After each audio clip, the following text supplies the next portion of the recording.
বাংলাদেশের এডটেক সেক্টরে বর্তমানে যে পরিস্থিতি বিরাজ করছে, আমি এডটেক সেক্টরের বাইরে থেকে একটা নিরপেক্ষ জায়গা থেকে এটা নিয়ে কথা বলার চেষ্টা করব। এডটেক প্ল্যাটফর্ম বা অনলাইনে পড়ানোর যেই আহ, ধারণাটা বা অনলাইনে পড়ানোর যে জনপ্রিয়তাটা, এটা মেইনলি শুরু হয়েছে আসলে করোনার পর থেকে। মানে জনপ্রিয়তাটা পেয়েছে করোনার পর থেকে, কিন্তু করোনার আগেও অনেকে অনলাইনে পড়াইতো। তো করোনার পরে অনেক অনেক এডটেক প্ল্যাটফর্ম গড়ে উঠছে। মানে জাস্ট একটা বোর্ড নিয়ে, একটা পেন নিয়ে অনেকেই পড়াইতে আসে, অনলাইনে পড়ায়। অনেকে কোয়ালিটি পড়াশোনাও আমাদেরকে প্রোভাইড করে, আবার অনেকেই জাস্ট পড়াইতে হবে, পড়াইতে চাই এই জন্য পড়ে। আমি যদি একটা নিরপেক্ষ জায়গা থেকে বলতে চাই, বা আমার জায়গা থেকে, আমার দৃষ্টিকোণ থেকে আমি যদি বলতে চাই, তাহলে আমি তো 2022 সালে এসএসসি দিয়েছি এবং 2024 সালে এইচএসসি দিয়েছি। তো 2022 সালে যখন আমি এসএসসি দিই, তার আগে 2020 সালে যখন করোনা শুরু হয়, তখন আমরা মেইনলি সবাই অনলাইনে পড়তে শুরু করি বা অনলাইনে ক্লাস করা শুরু করি, কারণ তখন স্কুল কলেজ বা শিক্ষা প্রতিষ্ঠান সব কিছু তো বন্ধই ছিল। তো তখন আমরা আমি ফাহাদ স্যারের ক্লাস করছিলাম। ফাহাদ স্যার তখন মানে অনলাইনে যারা পড়াতো, ফাহাদ স্যার একটু জনপ্রিয় ছিল, একটু না জনপ্রিয়ই ছিল। এবং আমার কাছে মনে হয়েছিল যে ফাহাদ স্যার আমাদেরকে যেভাবে পড়ায়, সেটা পড়িয়েছিল, সেটা আমাদের জন্য অনেক বেশি হেল্পফুল ছিল। আমাদের এসএসসিতে বা আমার এসএসসিতে সেটা অনেক বেশি আমাকে হেল্প করেছে। সেজন্য আমি স্যারের কাছে সারা জীবন কৃতজ্ঞ থাকবো। আর তখন এডটেক প্ল্যাটফর্মগুলোতে এরকম কাদা ছোড়াছুড়ি ছিল না, এত প্ল্যাটফর্মও ছিল না, লিমিটেড কিছু প্ল্যাটফর্ম ছিল। সবাই সবার মতো পড়াতো এবং সবাই যে যার যেখানে ইচ্ছা পড়তো। এর আগেও অনেক পুরনো যদি বলি, আমি আমার জায়গা থেকে যেটা জানি, অন্যরকম পাঠশালা ছিল, সেখানে অনেক ভালো ভালো ক্লাস এখনও পাবলিকলি অ্যাভেলেবল আছে। সেখানে অনেক কোয়ালিটি পড়ানো হতো, কোয়ালিটি ক্লাস আছে সেখানে, ভালো কোয়ালিটি। আর 2022-23 বা 2021 এই টাইমগুলোতে যখন সবাই অনলাইনে পড়ানো শুরু করে, 10 মিনিট স্কুল অনলাইনে জনপ্রিয়তা পায় কিছুটা, তারপরে আরও এরকম অনেক অনেক প্ল্যাটফর্ম গড়ে ওঠে। এই প্ল্যাটফর্মগুলো গড়ে উঠতে উঠতে যখন যারা অনলাইনে পড়াচ্ছে তারা যখন ভালো পজিশনে যেতে শুরু করে, তখন অনেকেই এটা দেখে অনলাইনে পড়ানো শুরু করে। আর এইভাবেই অনেক অনেক প্ল্যাটফর্ম গড়ে ওঠার ফলে এটা নিয়ে অনেক বেশি একটা বিশৃঙ্খল পরিস্থিতি সৃষ্টি হতে শুরু করে। আগে যখন আমরা 2020-21 সালে অনলাইনে পড়তাম, তখন এরকম কোনো এত প্ল্যাটফর্মও ছিল না, কাদা ছোড়াছুড়িও ছিল না, একটা বিশুদ্ধ সুন্দর সুশৃঙ্খল পড়ার পরিবেশ ছিল। আমরা সেটা আমরা দেখেছি এবং আমরা সেটা এক্সপিরিয়েন্স করেছি যে সেটা কত ভালো একটা সময় ছিল মানে পড়ার ক্ষেত্রে। তো এরপরে যখন অনেক অনেক প্ল্যাটফর্ম হলো, তখন তো সবাই যে যেভাবে মার্কেটিং করতে পারে, নেগেটিভ মার্কেটিং, পজিটিভ মার্কেটিং, যে যেভাবে পারে সেভাবে মার্কেটিং শুরু করলো। অ্যান্ড যে বিগত কিছু বছরে যে সকল অনলাইন প্ল্যাটফর্ম থেকে প্রতারিত হয়েছি বা হতে দেখেছি, এই টাইপের প্রতারণা গ্রুপ কিছু ক্রিয়েট করা হয়। আমি জানি না এগুলো কারা ক্রিয়েট করেছে। এবং সেখানে অনেকেই অনেকের ব্যাপারে আলোচনা সমালোচনা অনেক কিছু, আলোচনা তো না, সেগুলো সমালোচনাই বলা যায়, সেখানে সমালোচনা শুরু হয়।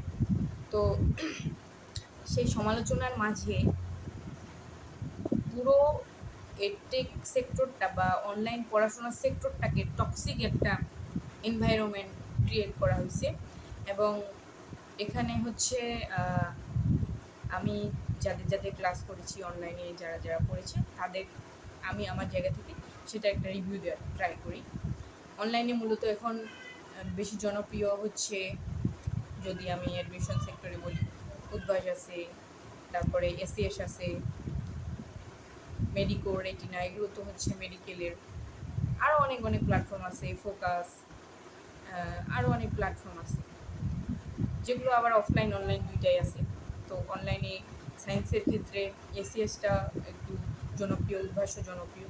আমার জায়গা থেকে আমি উদ্ভাসে অফলাইন অনলাইন কোর্স করেছিলাম।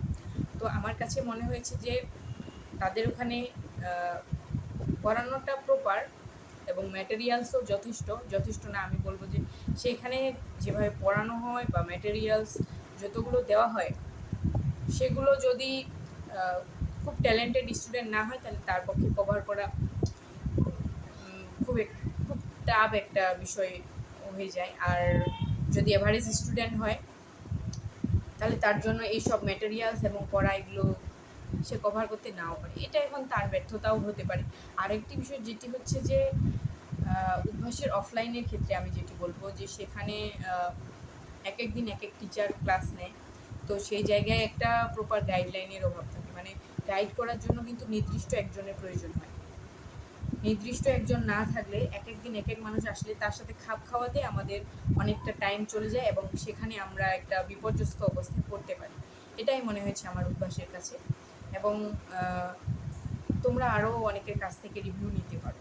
এরপরে যদি এসিএস এর কথা বলি, সেখানকার আমি অনেক ফ্রি ক্লাস করেছি, সেখানে আমি পেইড ব্যাচে কখনোই ছিলাম না, সো সেটা নিয়ে আমি সেরকমভাবে বলতে পারবো না। তবে ফ্রি ক্লাস যেগুলো করেছিলাম সেগুলো আমার কাছে কোয়ালিটি মনে হয়েছিল, এবং পেইড ব্যাচের অভিজ্ঞতা আমি জানি না।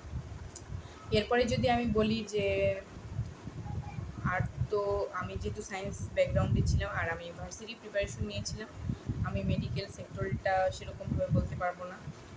আর হচ্ছে ইঞ্জিনিয়ারিং সেক্টরেরও খুব বেশি বলতে পারবো না। ফাহাদ স্যারের কথা যদি বলি, আমি ফাহাদ স্যারের কাছে অ্যাডমিশন সিজনে কোনো ক্লাস করি নাই, বা ইন্টার লাইফে ফাহাদ স্যারের কোনো ক্লাস করি নাই। তবে এসএসসি সেগমেন্টে ফাহাদ স্যার ইজ বেস্ট, আমার কাছে বেস্ট মনে হয়েছে আমি যখন করেছিলাম। এখন আমি জানি না কতটুকু কী পরিবর্তন হয়েছে বা কী রকম অবস্থা। এরপরে আমি একটু কথা বলি, রিসেন্ট কিছু ইয়ারে কিছু প্ল্যাটফর্ম জনপ্রিয় হয়েছে এসএসসি সেগমেন্ট, যেমন রেদওয়ান্স মেথড, রিফাত একাডেমি।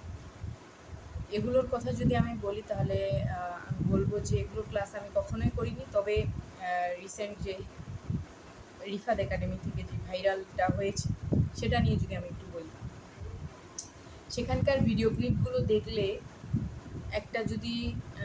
একটা মানুষ যদি বেসিক লেভেলের যদি স্টুডেন্টও হয়, এভারেজ হতে হবে না, টপারও হতে হবে না, বেসিক লেভেলের যদি একটা স্টুডেন্ট হয়, তার কাছেও মনে হবে যে এই ভুলগুলো অনাকাঙ্ক্ষিত না।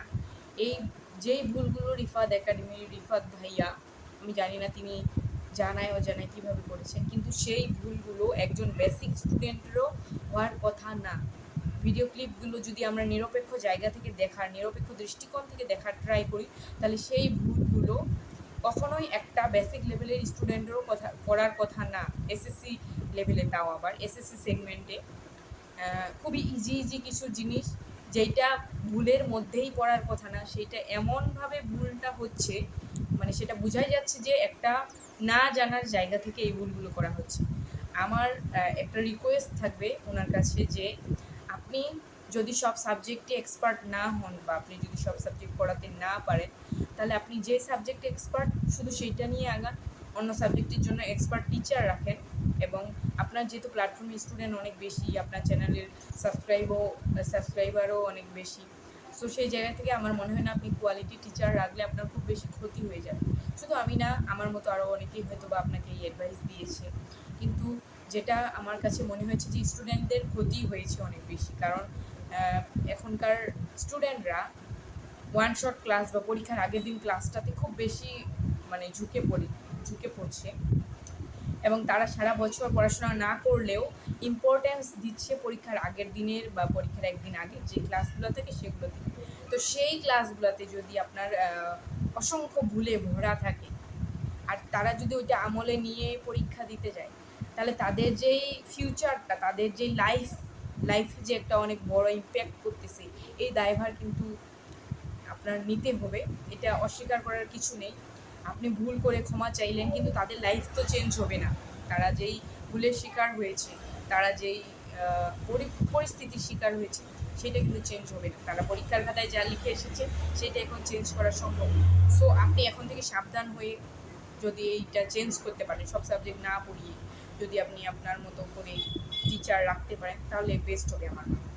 রেদওয়ান্স মেথডের রেদওয়ান ভাইয়ার ক্লাস আমি কখনো করিনি, তাই ওনাকে নিয়ে আমি কোনো রিভিউ দিতে পারবো না। তবে কিছুদিন আগে প্রতারণার গ্রুপে খুবই একটা মানে বিশৃঙ্খল একটা অবস্থা ছিল। ওকে ব্লেম দিচ্ছে, ও ওকে ব্লেম দিচ্ছে, এ ভালো বেশি মানে বেশি ভালো প্ল্যাটফর্ম সাজার চেষ্টা করছে, ও বেশি ভালো প্ল্যাটফর্ম সাজার চেষ্টা করছে। আমার কাছে মনে হয় যার কোয়ালিটি ভালো, যে ভালো পড়ায় তার কাছে স্টুডেন্ট এমনিতেই যাবে, তার প্রতারণা গ্রুপে পোস্ট দিয়ে ভালো হওয়ার কোনো প্রয়োজন নেই। আর যদি আপনাদের কোনো বিশেষ প্ল্যাটফর্মের ব্যাপারে বিশেষভাবে জানার ইচ্ছা থাকে তাহলে আপনারা কমেন্টে জানাতে পারেন। আমি রিসার্চ করে আপনাদের কাছে নিরপেক্ষ একটা রিভিউ দেওয়ার চেষ্টা করব, নিরপেক্ষভাবেই আপনাদের কাছে সব কিছু তুলে ধরার চেষ্টা করব। আমি এডটেক প্ল্যাটফর্মের বাইরে থেকে অবশ্যই নিরপেক্ষ জায়গা থেকে নিজের দৃষ্টিকোণ থেকে রিসার্চ করার পরেই আপনাদেরকে রিভিউ দেওয়ার চেষ্টা করব।